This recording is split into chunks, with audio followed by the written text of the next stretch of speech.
Ang paggaburos ni Pepa. Ang mama ug papa ni Pepa ka naghanda para sa iyang final moment. Unsa mo naog mo diri iya buko ni? Sa kung tan-aw kalimatayo na si Pepa. Huy igat nalipong ko niya kasuko ang pagigkuon sa sakit. Huy buras ka no say amahan buanga ka. Ni alang na sa lagom mo giroog sa apapon wait lang manawag ko. Hello, kinsa ni pabarang mo?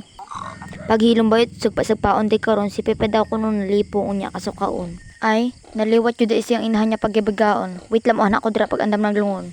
Nagtinga-tinga na si Pepa, nag 50-50 na iyang kinabuhi. Deserve pamagatla pa na buros noon na gabaan. At least dili ko nagtai. Paghilom patan ako sa babi. Diyos ko, bahoan na ni ba ni Pipa. Ay, may kaya awan tanin ng kabahoan ni. Hoy, paghilom sagpa-sagpaon tika. Bad na ha, pero sige go. Hoy, agat niya baboy og delete ni mo gusto mag-antos. Try this Philippine Bis Hello. That is impossible, kog tubol. Naaraba na siya issue makita kag San Pedro. Pero at least di ba dili ka na mag-antos.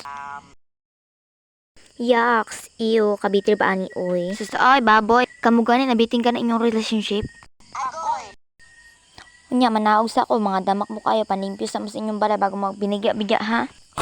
Paghilom bayot di ka nakautang. Uy, nga nang mangutang mo pug ninyo nga damo makog kwarta punuhon. Basin ka mo pag mo ngadto sa kog ngadto mangutang. Sige ay hawa na dire napabalik ha tamakan ti karon. Ning hawa na nagigol. Kinsa man day amahan si among bata noy. Wala man lagi siyang anhid din he. Na oy paghilom busy pa siya kaayo. Tug-an ka secret lang to naton duha. Dili koy imay di pala hinuon nimo. The end.